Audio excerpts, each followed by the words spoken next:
গভীর জঙ্গলে সব প্রাণীরা বেশ সুখে শান্তিতে থাকত। ওই জঙ্গলের রাজা ছিল একটি বুড়ো সিংহ, কিন্তু বয়স বেশি হয়ে যাওয়ায় সে আর আগের মতো শক্তিশালী ছিল না। একদিন বুড়ো সিংহ জঙ্গলের সব প্রাণীদের ডাক দিল এবং সিংহ বলল, আমি এখন অনেক বুড়ো, নতুন একজন বুদ্ধিমান ও সাহসী রাজা দরকার যে আমাদের রক্ষা করবে। এই কথা শুনে তখনই সামনে এগিয়ে এলো এক ছোট খরগোশ। সবাই হেসে উঠল এবং বলল, তুই রাজা হবি?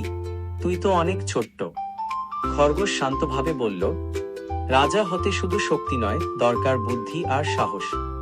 সিংহ বলল, ঠিক আছে, কাল এক বিপদ আসবে, যে সেটাকে ঠেকাতে পারবে সেই হবে রাজা। পরদিন সকালে দেখা গেল এক হিংস্র বাঘ জঙ্গলে ঢুকে পড়েছে। সবাই ভয় পেয়ে পালাচ্ছে।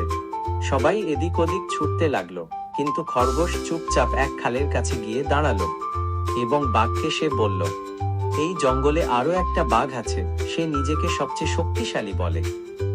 বাঘ রেগে গিয়ে বলল, কোথায় সে? খরগোশ তাকে একটা ছোট পুকুরে নিয়ে গেল। বাঘ পানিতে নিজের প্রতিচ্ছবি দেখে ভাবল, এটাই সেই বাঘ। সে ঝাঁপ দিল জলে, আর অনেকক্ষণ পানিতে হাবুডুবু খাওয়ার পর ক্লান্ত হয়ে চলে গেল। সবাই এসে খরগোশকে বাহবা দিল। সিংহ ঘোষণা করল, আজ থেকে আমাদের নতুন রাজা খরগোশ। যদি এই গল্পটি ভালো লেগে থাকে তাহলে লাইক, কমেন্ট, শেয়ার এবং সাবস্ক্রাইব করতে ভুলবেন না যেন।